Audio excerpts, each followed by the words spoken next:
So here we go, got an interview with Hacktivist from Primal magazine. So you're originally from Milton Keynes. Was it hard breaking into the music scene up there? Not really. I think like we've all been in bands and stuff before. We've all done the whole like ladder from a few people to gigs to hundreds or whatever. But Hacktivist exploded online, so we didn't really need to break through as a band. I think we became big before we even were a band, so it kind of it's done a bit differently, I think, with us guys. Okay, brilliant. So you guys, we've seen you use 8-string guitars and 6-string basses. I mean, what's the kind of does it make your band heavier, or what's kind of the thought process behind that? It's not even necessarily heavier. It gives you a different way of thinking about writing songs, because it's like an open tuning rather than tuning like a standard guitar. So it just kind of gives you a different sort of sound and makes it quite specific to Hacktivist, I think. Oh, that's brilliant. So you're sharing a main stage at Reading with the likes of Queens of the Stone Age. You guys excited? Yeah, proper excited, man. I think Reading is a sick bill this year, but like I think the stage and day that we've got is what we wanted. I mean, to be on the same stage as Shikari as well, our boys. So it's gonna, and like Crossfaith, we've done gigs with them guys as well before. So yeah, we're really fucking looking forward to it, man. Another question: Hacktivist, the name, what inspired it? Well, Hacktivist originally was Tim's solo project. It was never really intended to be a band, and then me and Jay jumped in, and and these boys, and it formed. I think when he came up with it, that's when the whole Occupy London thing was occurring back towards the end of 2011. It's just a relevant name for the time. It rings as well. It's, it sticks to people's heads, and it's like the message we're kind of portraying it's all related. So it's a name that works, man. It's a name that works. Modern protest. Yeah. So it's about kind of protest, or maybe. Yeah, that's it. Kind of new generation of non-violent protest, raising awareness about things. Yeah. And doing things cleverly. Yeah. Yeah. And do you think you've influenced the music scene around Milton Keynes or Bedford, or do you have a lot of people looking up to you? Yeah, locally, but we even find like there's a band from Australia which sound like they've taken a lot of influence from our kind of sound.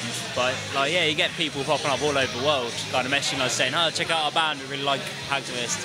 I think as far as locals concerned, no one's really kind of latched on to what we're doing, but obviously Milton Keynes has always been a big kind of place in terms of like the gent scene or whatever. I mean, Tesseract, Monuments, Fell Silent, Heart of a Coward, all spawned from Milton Keynes.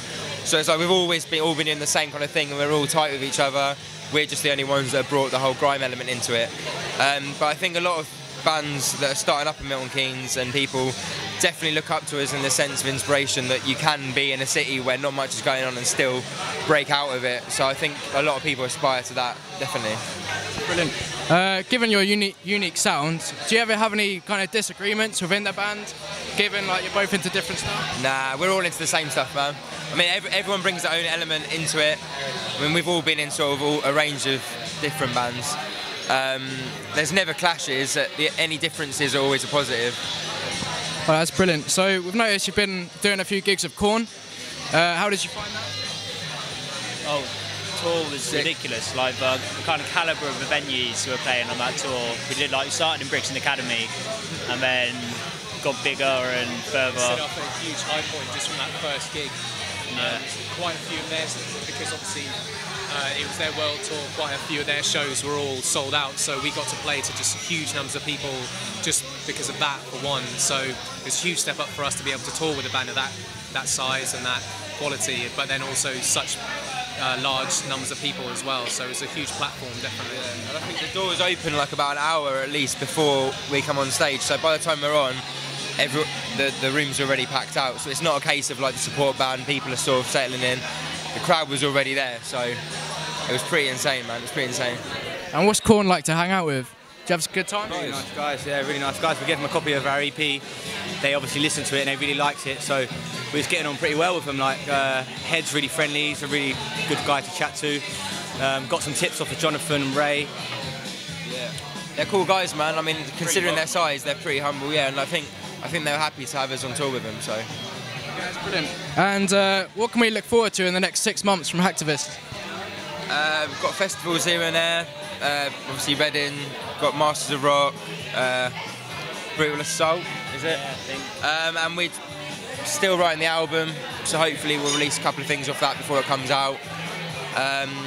But yeah, I mean, this year's mainly focusing on the album. Hopefully we'll get a tour in towards the end of the year or beginning of next year, and then the album. So You get an inkling into when you're going to release the album? it should be the latter part of this year, hopefully, but there's no release date yet, so it's still in the writing process. Once it's finished and we've got the recording locked in, then we should be able to get all the release dates and stuff sorted. That's brilliant. Thank you very much, guys. And we'll wrap it up there.